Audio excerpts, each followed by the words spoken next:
Une bonne fin de journée, mesdames, messieurs. D'abord, la Sûreté du Québec a mis en état d'arrestation ce matin un homme de 32 ans à Amos en lien avec de la pornographie juvénile. Les enquêteurs ont réalisé une perquisition chez lui sur la rue Boutin à Amos. On y a saisi notamment du matériel informatique qu'on devra analyser. Vous l'avez sans doute remarqué, on est peut-être reconnu pour nos maringouins, mais là, on parle beaucoup de nos chenilles en Abitibi-Témiscamingue. Camélia, dis-je bien, il y a des citoyens là, qui sont assez dérangés par la nouvelle infestation. Oui, Yvon, on a pu voir plusieurs photos sur les réseaux sociaux dans les derniers jours. Il y a plusieurs centaines de chenilles velues dans les 5 MRC de l'Abitibi-Témiscamingue. Et ce qu'il faut savoir, c'est que la livrée des forêts s'attaque aux arbres feuillus, comme le peuplier faux-tremble, et se nourrit de leurs feuilles. Donc ce matin, j'ai discuté avec des citoyens qui ont des infestations dans leur cours ou directement sur leur maison. Je vous laisse entendre leur réaction. Est-ce que vous en avez beaucoup? Beaucoup, c'est pas le mot. On est infesté chez nous. Les arbres n'ont plus de feuilles. On est rendu à l'automne. Écoute, on n'était pas capable de rentrer dans la maison. Fait que ce qu'on a mis sur le bord du salage, bien, pas sur le bord du salage, mais de la finition de la maison, c'est un peu de vaseline qui fait qu'il monte, il traverse pas la ligne. Mais tout le bas du salage, on est infesté. C'est noir, là, tu vois pas le salage. Là, je vois ça, là, les arbres, quand je m'en vais au Canisuta, là, je vois le tranché qu'ils font. Là, tu sais, veut dire, c'est comme, c'est mangé, puis l'autre bord, c'est vert.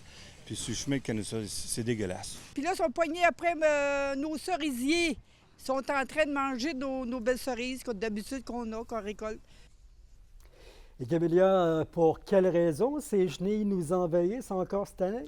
En fait, un technicien en protection des forêts m'a expliqué que ce sont des épidémies qui sont cycliques, donc qui se produisent environ aux 10 ans. Et depuis quelques années, les populations de livrées des forêts sont en augmentation dans la région. Mais ce qui est bon à savoir, Yvon, c'est que d'après le ministère des Ressources naturelles et des Forêts, elles ne sont pas dangereuses pour la santé des humains et des animaux. Et c'est un petit peu la même situation pour les arbres qui se font ravager. Il n'y aurait aucune incidence à court et moyen terme. Ça a généralement très peu d'impact sur les arbres en bonne santé. Les arbres qui sont déjà affectés par certaines maladies vont peut-être avoir de la mortalité de branches ou ils vont peut-être périr un peu plus rapidement s'ils sont attaqués plusieurs années consécutives. Mais généralement, les arbres en bonne santé se refont une deuxième feuillaison durant la saison et puis ils s'en remettent très bien.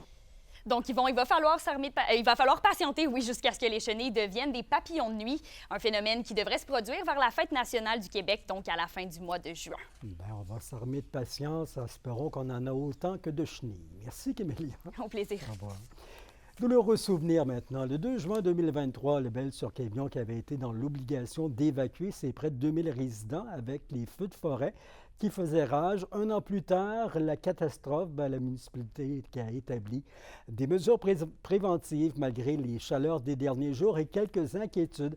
Les municipalités restent confiantes, surtout que plusieurs millimètres de pluie là, sont attendus dans les prochains jours. Les gens sont satisfaits du travail qu'on a fait. Donc, aujourd'hui, on avance. Il y a une bonne espérance qu'on va être correct pour les prochaines années. On a une grande partie de la forêt qui est déjà brûlée. L'autre partie, nos coupe-feux sont faits. On est quand même beaucoup mieux préparé que l'année passée. Et notre équipe municipale, notre équipe de sécurité civile est prête. Tout est en marche.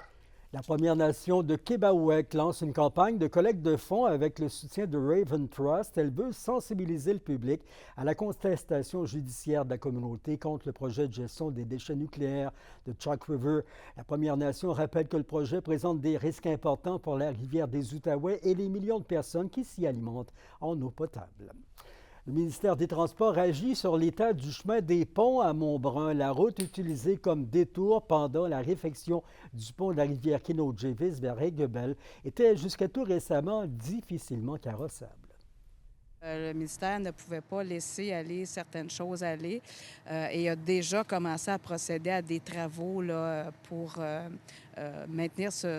ramener l'état de ce chemin-là dans un état adéquat. Notamment, il y a du rechargement qui a déjà commencé, qui devrait se terminer d'ici la fin de la semaine. Et suite à ce rechargement-là, évidemment, il va y avoir du nivelage, des passages de niveleuses qui vont être effectués. Et il y aura également du calcium, de la poussière, qui sera épandu pour résoudre les problématiques de la poussière sur ce chemin-là. C'est le beau temps. J'imagine que les travaux vont bon train, là. Vous avez eu accès aux gens du chantier. Ça avance lentement mais sûrement? Oui, les travaux avancent très bien. Je pense que le ministère est satisfait là, du déroulement des activités à ce chapitre-là. Donc, ça a commencé plus tôt que prévu. Ça devrait se dérouler, se poursuivre jusqu'à fin novembre, début décembre. Et ensuite de ça, il y aura une pause hivernale au cours de laquelle le pont sera réouvert. Et là, l'entretien sera redonné à la municipalité pour cet intermède-là. Conjointement avec la ville de Rouyn-Noranda, on a décidé de retirer une section de macadam sur le rang des ponts pour en faciliter l'entretien. Il y avait eu du rechargement granulaire qui avait été fait également. Il y a des excès de vitesse qui se font là, et ça n'aide pas la situation, là. Effectivement, il y a des signalements qui nous ont été faits, qui ont été faits au ministère par rapport à des vitesses excessives. C'est évident que plus c'est vite, plus ça soulève de la poussière et puis en même temps, c'est dangereux. Donc, le ministère a avisé la Sûreté du Québec à ce sujet-là, afin que la Sûreté porte une attention particulière à ces vitesses-là. Par ailleurs, il y en a aussi qui ont signalé là, des manœuvres dangereuses de dépassement.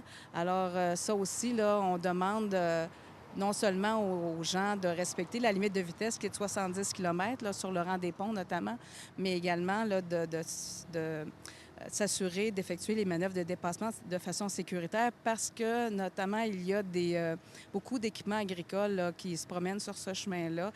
D'ailleurs, le ministère va installer des affiches là, pour signaler la présence de ces équipements-là sur le chemin. Alors, on demande aux gens de faire également attention là, à ce genre de choses-là. Emmanuel Bilodeau est en spectacle, ben oui, ce soir au Théâtre du Cuivre à Rouyn-Noranda et demain au Théâtre Télébec à Val-d'Or. Le comédien humoriste vient nous présenter son spectacle Manu Bilodeau dans le pétrin, un stand-up où tout en faisant du pain. Et sur scène, il vous en apprendra davantage sur sa vie de vieux jeune papa. C'est votre dernière chance de voir le spectacle dont la tournée prend fin chez nous, en Abitibi-Témiscamingue. Parlons baseball, les légendaires 4 chevaliers qui divertissent les amateurs et permettent des levées de fonds au pays depuis 1965 sont en tournée cet été dans la région. Les sportifs et fantaisistes de renom visiteront la région en juillet. Le 6, la Fondation Dr Jacques Paradis de la Sarre profitera de leur talent pour financer l'organisation d'Abitibi-Ouest. Ils débarqueront avec leur tour et leur humour à 18 h. Des billets sont offerts à 25 $ les adultes, 15 $ les enfants.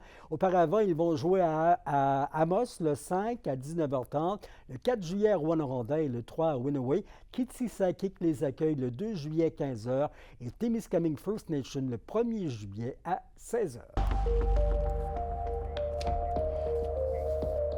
Préparez-vous aux grosses pluies. Bulletin météorologique spécial d'Environnement Canada en vigueur. 50 mm de pluie, de grandes accumulations d'eau là, dans nos chemins et sur nos terres. Des nuages et possibles orages ce soir, hauteur de 40 mm. Donc attention, soyez prudents. Demain, des averses, maximum à 21. Et l'aperçu pour samedi, aussi de la pluie, un maximum autour de 16 degrés.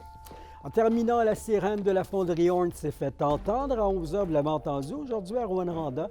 Ce n'était qu'un test, mais rappelons qu'en cas d'une véritable alerte, il faut s'abriter, garder les portes et fenêtres fermées, interrompre la ventilation et la climatisation et rester au fait comme vous le faites, des bulletins à la télé et à la radio. Merci d'avoir été là. On se retrouve demain à 17h06 ou au cours de notre capsule. Bonne soirée. Au revoir.